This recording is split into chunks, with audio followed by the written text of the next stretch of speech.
Pertandingan perdana turnamen Futsal Cup 2023 Pesona Diwantara Senin siang, Madrasah Ibtidaiyah Negeri 1 Bogor melawan SD Negeri Hambaro 1 berjalan dengan alot. Meskipun terlihat kecil, pemain kedua tim menunjukkan skill bak pemain nasional. SD Negeri Hambaro 1 akhirnya harus mengakui kemenangan Madrasah Ibtidaiyah Negeri 1 Bogor dengan skor 0-3. Selanjutnya pertandingan kedua tingkat SMP mempertemukan juara bertahan SMP Negeri 1 Leuwi Sadeng, Nel Sabor dan SMPN 2 Leuwi Sadeng, Nel Sada. Dukungan kedua supporter seolah pertandingan grand final tahun lalu, musuh bebuyutan ini harus bertemu di awal, dan Nel Sabor harus mengakui kehebatan Nel Sada dengan skor tipis 1-2. Sementara itu, tuan rumah SMK Pesona Diwantara melawan SMK Candikia Muslim Cibung Bulang. Tuan rumah bermain dengan cukup baik dan menang telak atas lawannya 7-2. Para juara dan pemain terbaik nantinya selain mendapat penghargaan dan piala, pihak Yayasan Pesona Diwantara akan menyiapkan 3 pelatih sekaligus guna membentuk formasi tim futsal yang handal di Sekolah Sepak Bola Pesona Diwantara.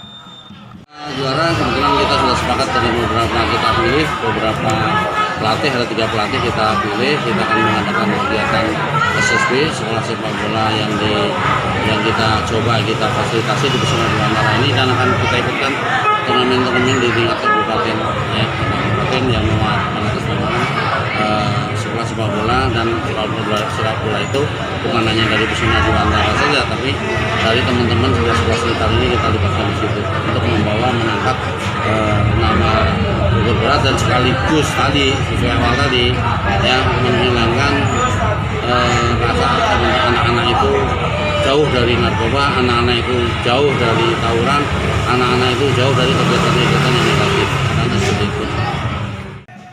Dari Leuwi Sadeng, Kabupaten Bogor, Iman Abdurrahman melaporkan.